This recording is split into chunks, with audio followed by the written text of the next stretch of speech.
Suportahan niyo po, Dong Tigidong. Member po siya ng Team Malasakit na mahilig pong tumulong sa ating mga kababayan nangangailangan. Suportahan na po. Please subscribe sa kanya pong channel.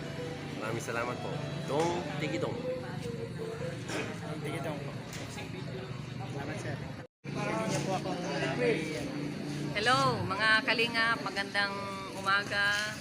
Supportan po natin si Dong Tigidong. Nandito po sila ngayon sa Daet. Pasupport po. Salamat. shout out. Thank you so much. Salamat. And God bless. Suporta po. Support natin si Engineer Lipat please ha. Pasuyo. Like and share niyo po. Maraming salamat po. Palambing sa kanilang channel. Oh, yan. Pasuyo naman po dyan. Aking idol na si Bobby TV Si Starax. 143. Ito po idol ko si Idol niya ako, idol ko rin siya. So pareho kami, idolan na lang to. Guys, please support my YouTube channel, Starax TV. Malita po yung channel ko, Sir Bobby. Support Tulungan natin niyo po si Dong Tigidong. Dong Tigidong. Ayan, nakita. Napapanood ko lang siya sa para ibanggit sa akin ni Sir Lipat sa mga live niya. Pero ngayon ko nakita. May napansin lang Gwapo ako. pala May ni napansin Sir. lang ako dito. Ano po yan? Kung tisoy ako, mas lalo ito. Oy, joke lang ha, biro lang. Mga tisoy kami, mga gwapo kami pagdating sa pagtulong. Mga Oragon. Oh, yun, tama. Saan ka ba, Sir, sa ano? Sa Baaw Camarines Sir po Bao ako. Camarines, Baaw. yan. So, ito ayun, pure na to, pure Kamsur, Pure Taganaga. Kamsur. Oh, Taganaga yan. po kamo.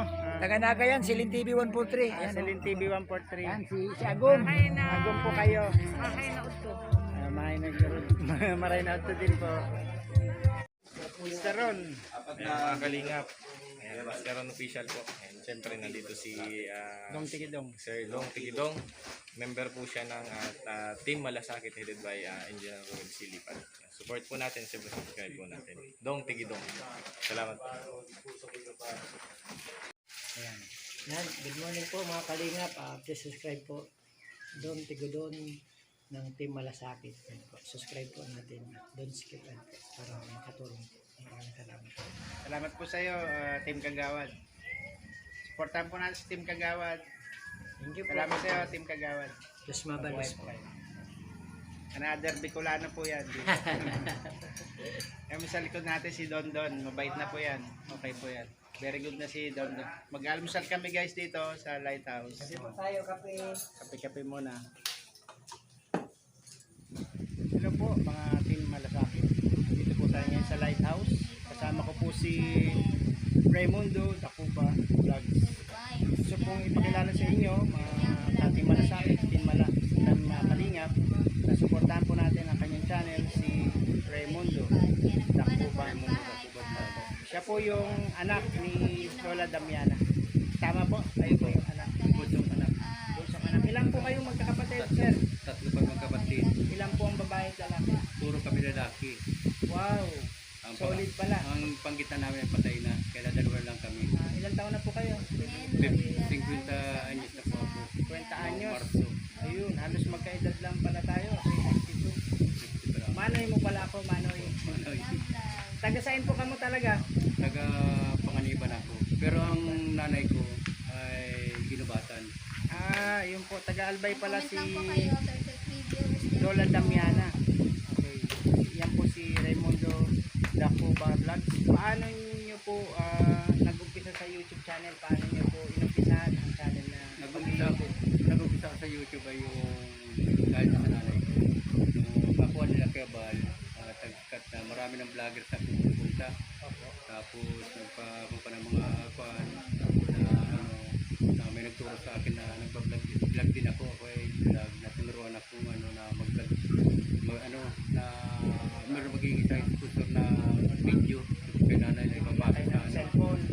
wala nag-sponsor ng cellphone pero nagsuka ko bumili. Okay po. At may nagkala sa akin na mag-upload daw ako ay di man ako kala ko saan kasi lang mag-upload kaya lang nagagawa pala ng channel. Kaya nagpaturo ako may nagturo sa akin gawa ng channel. So, ano po yun? Anong buwan at anong taon kayo nag-umpisa mag-YouTube? Nag-umpisa ako ay anong buwan yun?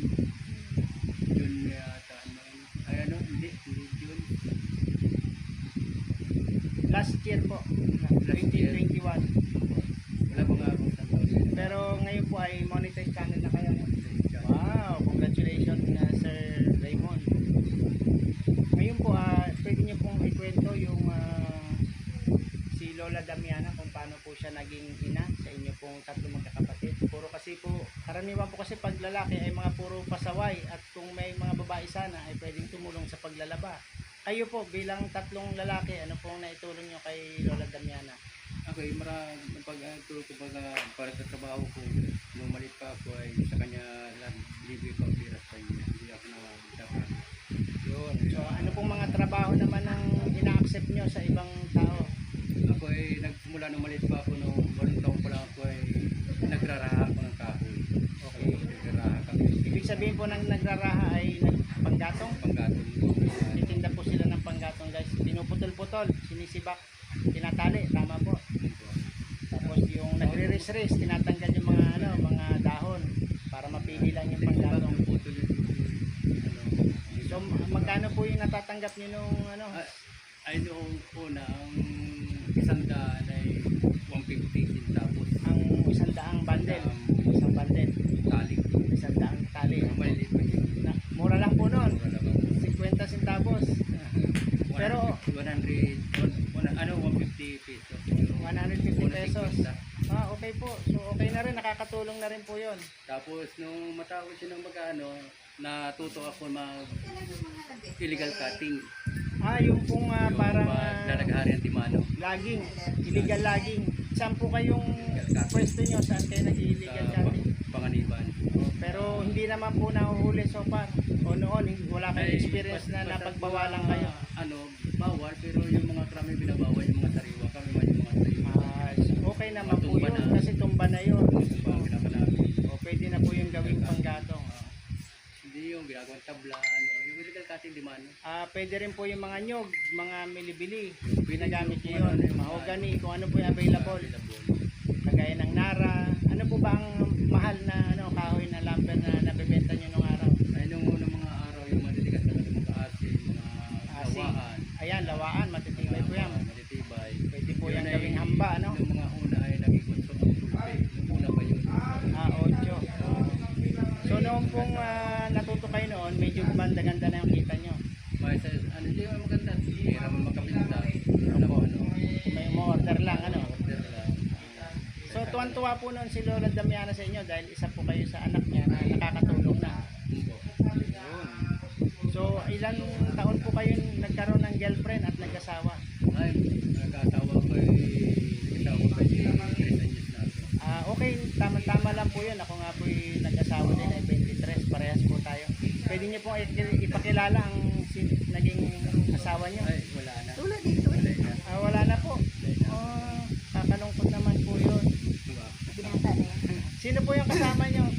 Kaya asawa ko Ito na po yung nyo, newest, pinakabago, latest. Pwede niyo po ipakilala? ay Elsa. Elsa. Ayan po. Si Elsa po ba ay kasal po kayong dalawa? Hindi pa kasal. Yung pong una, kasal po kayo ng una. Kasal ako sa una. Kaya, Hindi po kayo pwedeng magpakasal dito sa pangalawa. Kaya nga po, meron pong batas na inaayos, yung pinapa-aprubahan sana si Senador Tulfo dahil nga ito po yung mga issue na wala po kasi tayong divorce dito sa Pilipinas. Kaya kung ito po yung mararatipikahan at maaprubahan, ay kayo po ang isa sa malamang na pwede po kayo magpa-anal o mag-divorce at pwede nyo pong pakasalan ang inyong bagong mahal ngayon, si Elsa.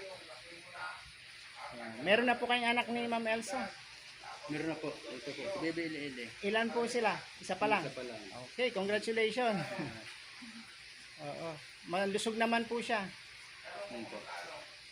Okay lang po kayo. Yung pong sa una, nagkaanak po kayo. Meron po ako anak sa una. Ilan po? Ilan? Ang anak ko sa una. Meron na rin po mga established na rin po sa buhay. Yung Meron na. May asawa na. may mga asawa na rin. Okay, so may mga asawa na rin pala sila. Okay, so yun po aking mga katanungan at si Lola Damiana naman po ay namayapa na. Ginagalang na po natin ang kanyang pagpapahinga. Pangbaga sa tawag sa Bicol ay kairakan. Tinatawag si kairakang Lola Damiana. Ayan, salamat po sa paunlak nyo. Kayo po ba mula ng naging team Kalingap ay sumama na po kayo o meron na po kayong mga na-scout na matutulungan? Meron na. Meron na ako mga na-scout. Ako response pa, wala pang mga sponsor, kaya paano, meron parating-dating na nagbibigay sa pang-ayuda, yun, yan. Opo. Dala. Dinadala niyo po sila. Bigas, grocery, ganun po. Minsan bigas lang at meron nagbibigay sa akin ng pang-ayuda, bigas lang para sa dadalang po. Po yung mga pamilyang yung kailangan tulungan. Saan po kayong lugar nagko-concentrate?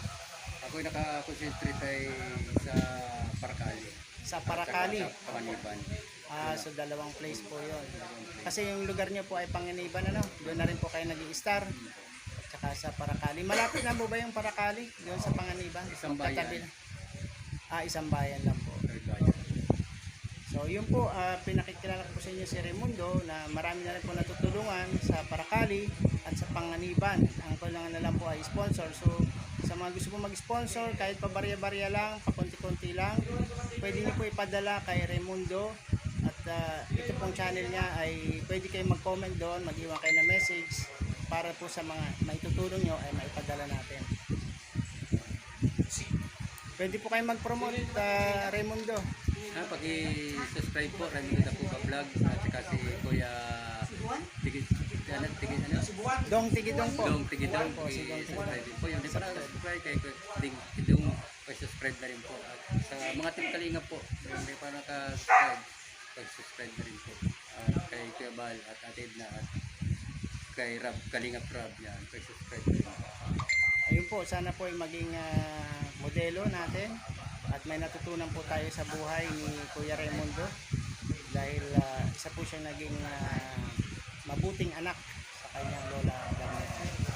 Maraming salamat po at mabuhay tayong lahat. Salamat po sa panonood. Kung hindi pa kayo na-subscribe sa aking channel, please subscribe and hit all the notification bell para updated kayo sa ating mga videos.